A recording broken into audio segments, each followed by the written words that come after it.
Hi guys, welcome back to my channel. My name is Olusemobi Daniel, and in today's video I'll be showing you guys how I cooked this sweet delicacy. So this is OHA soup. So I cooked it the Anambra way, and I'm sure you guys would love to watch how I prepared this meal. Okay, so there are two things I really love doing, which are makeup and cooking. And if I'm sharing makeup, I'll definitely share my my time in the kitchen. So this soup was so sweet and I cooked it with love, so I decided to film it for you guys. So if you know you want to steal your man's heart, this soup is one soup that any Igbo man, even Yoruba man eats. You're going to definitely steal their heart. So if you really want to know how I prepared this meal, just sit back and keep on watching. And if you haven't subscribed to my channel, please subscribe to my channel. So let's dive right into it. Okay, so I first of all boiled my protein. I have in that pot tilapia fish, dry fish, stockfish, and beef. Okay, so before that I had to boil my cocoyam, and after it boiled I peeled it into my blender for blending. So I went ahead to wash my OHA leaves. I took my time to wash my leaf because you don't know where they pluck it from, and you don't even know where they place it, so you just have to wash with salt, and I had to wash it. Okay, so this is my cocoyam, and I added some water and oil inside because I really wanted to blend have a clean blend. So I gave it a good blend, and afterwards I went back to my protein. So these are all the proteins I added in this pot. This is beef, like I mentioned earlier, stockfish, tilapia fish, and dry fish. So after it boiled and it's very soft, I poured in my cocoyam, the one I blended. So you can see that the blender does it. I know that we usually pound it, but guys, who wants to start pounding cocoyam and it's not going to give it a good, a very good blend. So that's why I prefer to use blender. So all you need to do is to put enough water and then add your oil, and that is it. So I didn't bother adding more oil into the soup.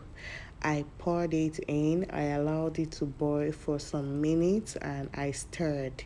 After stirring, okay, the next thing I did was to start adding my ingredients for the soup. So this is called Ogiri in Igbo.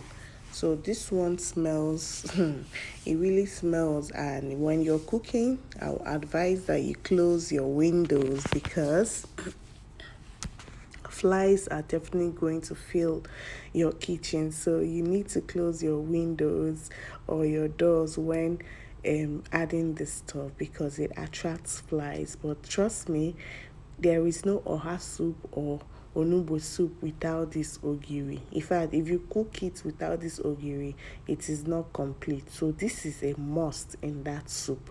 So I had to put it into a paper. If you can see into a plate, you can see that I'm trying to avoid it not touching my hands because it can smell for Africa.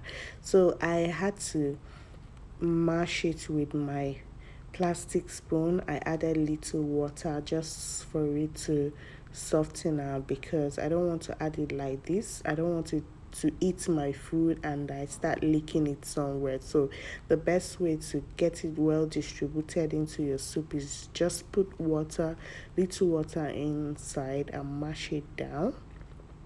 Just mash it down to form a very simple paste.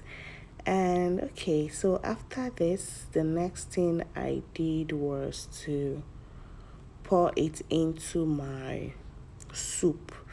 So you can see how I'm stirring it because I don't want it to look so thick.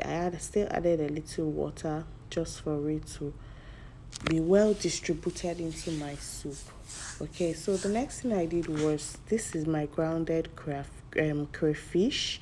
Sorry, and this is my grounded crayfish, and then this is called Uziza powder. Now for this soup, you can decide to add Uziza leaves instead of the powder, which is good. I do that sometimes, but I think that day there was no Uziza in the market. It was really scarce, so I had to put Uziza powder. So I went ahead to put the Ogiri into my boiled cocoyam and meat stock and meat inside all together. I added my grounded pepper, added the crayfish, and everything you saw me put there in the plate. I added everything, gave it a good stir, and I covered the pot. I think I also added my Maggi as well and salt to taste. But I think before that, I covered the pot. I allowed it to boil for some time because you want it to get into the soup, you know. So afterwards, I added salt to taste. And then the next thing I did was to add my no seasoning cubes. Now, I wanted to tell you guys that for this soup, I didn't add any other extra oil because the one I added in the cocoyam before I blended it was enough. And you don't want to be eating your OHA soup and there's oil everywhere, okay? So the next thing I did was to just put my OHA leaves, and that is all for the soup. So easy, right? I hope you guys try to prepare this soup. You will really love it. For those that really love OHA soup, for this soup is my favorite soup, and it's one soup I keep cooking because my husband will want me to keep preparing it. He doesn't eat it any other place except in the house, so I have to make it all the time for him. So thank you for watching this video. I hope you enjoyed it. Bye.